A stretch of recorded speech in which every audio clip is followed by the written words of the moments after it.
Hello and welcome to our 7-8 minutes of weekly Torah talk. Our guest today is Rabbi Jacob Staub, professor of Jewish philosophy and spirituality at the Reconstructionist Rabbinical College. Hello, Rabbi. Thank you for being with us. Thank you for having me. Shalom. Our parsha is Miketz. In this parsha, Joseph is released from jail to interpret Pharaoh's dreams. The dreams mean that 7 years of plenty will be followed by 7 years of hunger. Joseph advises Pharaoh to store grain during the plentiful years, and he is appointed to govern Egypt during these years. He marries the daughter of Potiphar, and they have two sons, Menashe and Ephraim.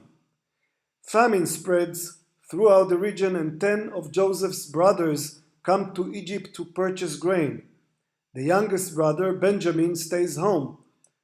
Joseph recognizes his brothers, but they do not recognize him.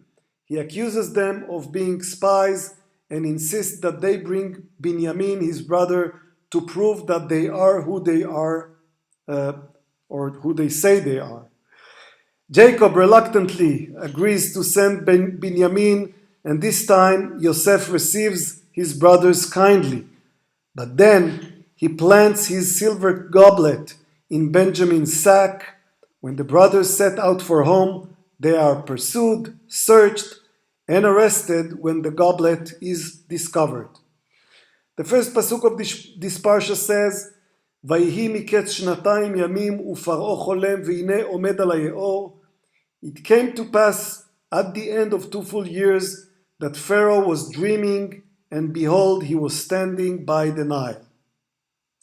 So, Rabbi, if last week was mainly about the harsh feelings of the brothers towards Yosef, this week we get the other side of the story.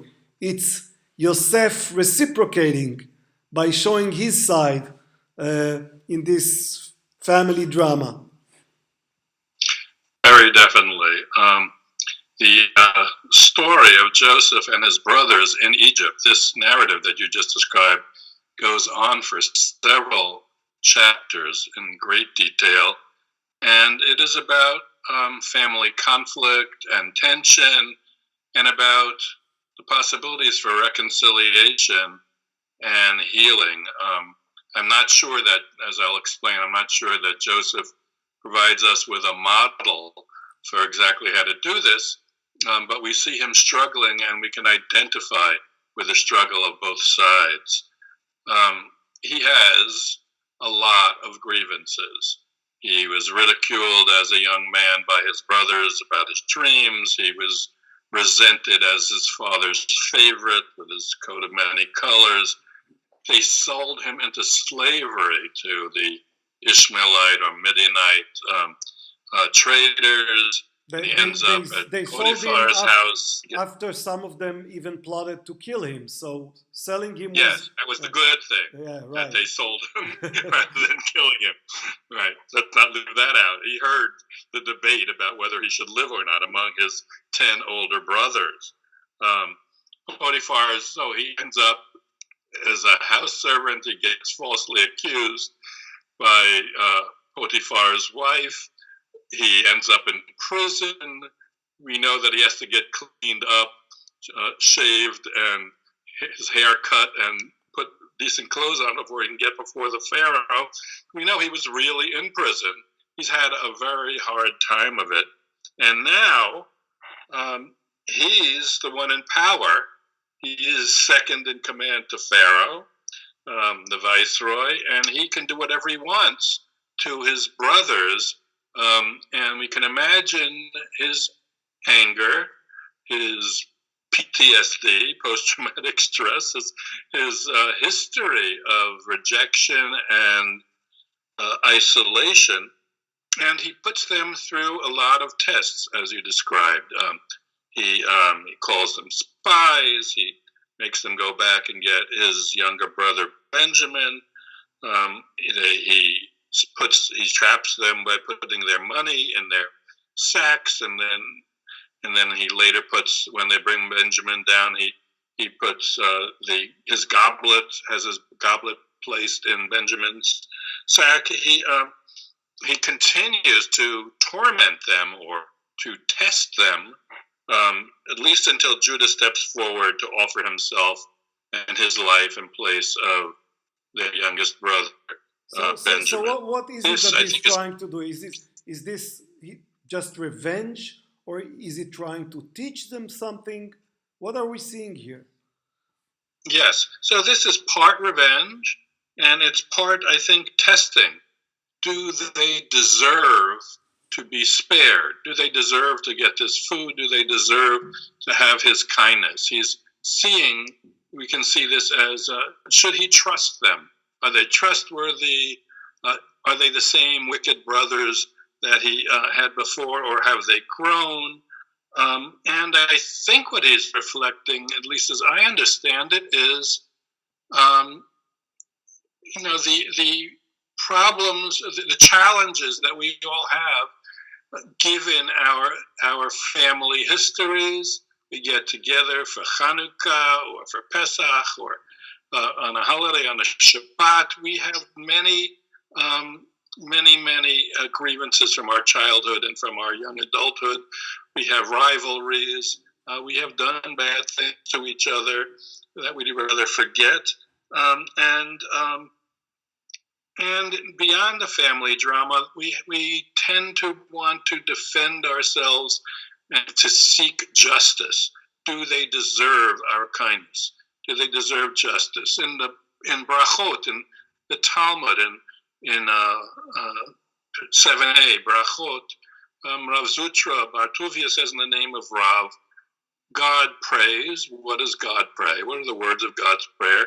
God prays, may it be my will, God says, that my rachamim, that my mercy overcome my anger, and that I don't treat my children, that is human beings or Jewish people, according to strict justice. That is, even in God, there is a tendency to be right, be just, have justified anger, and to give people what they deserve. And God prays that God won't do that. That the mercy, the compassion, can overcome the din, the justice. So if we are created in the image of God, then we also have this struggle. Should I treat people justly? Should I be compassionate? Should I be forgiving? Should I treat them with chesed? I think there's a lot of good, wonderful teachings in the Musar tradition about how to cultivate loving kindness, chesed, within us. All kinds of practices like knowing ma chaser lo, what does the other person lack that I can give them, and to talk about, and they talk about nose'ol im chavercha, bearing the burden of your friend with your friend. It takes a lot of work, inner, ethical, spiritual work, not to be in a position like God even finds himself sometimes, to just want to defend ourselves and to accuse the other and to wish for justice, for din. There's something better than din. Yeah, and so we can imagine Joseph. That Joseph puts his brother to the test.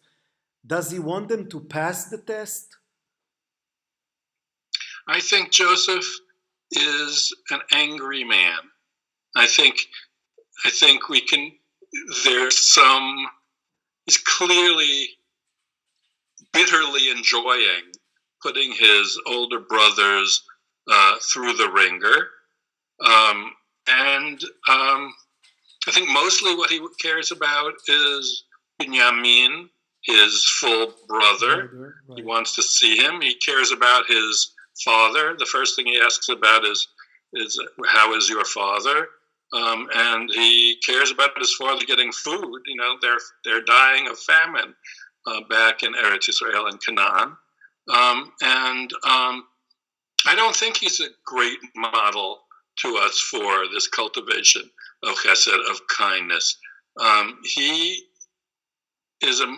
he's someone who's wounded, absolutely wounded, ought to be wounded. He names his first son Menashe by way of talking about how he has been forgotten and erased from his family of origin. Right. He feels abandoned, and he is doing the best he can. And certainly, Dean acting justly is better than not acting justly.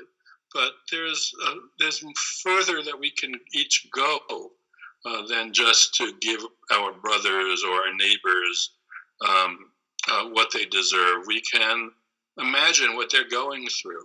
We can identify with them. We can try and be humane and compassionate with them in a way that I don't think Joseph really models for us in this parsha. Right, and a lot was said about the fact that even as he becomes the governor of Egypt, even when he comes to power, and clearly he can search for his father, he can send an emissary carrying a letter to his old father. He doesn't do it. He doesn't initiate reconnection with his family. That's correct, but I get that. I have had estranged family relatives, and I could have reached out to them, but I was afraid. I was afraid of being rejected, afraid of what they would say. I was afraid of opening old wounds. I think he's powerful, but he's not generous, spiritually generous. He's not able. He's fending for himself. He goes from being a prisoner to being second in command of Egypt. He hasn't healed yet. Rabbi, thank you so much, and Shabbat Shalom. Thank you. It's been a great pleasure. Shabbat Shalom.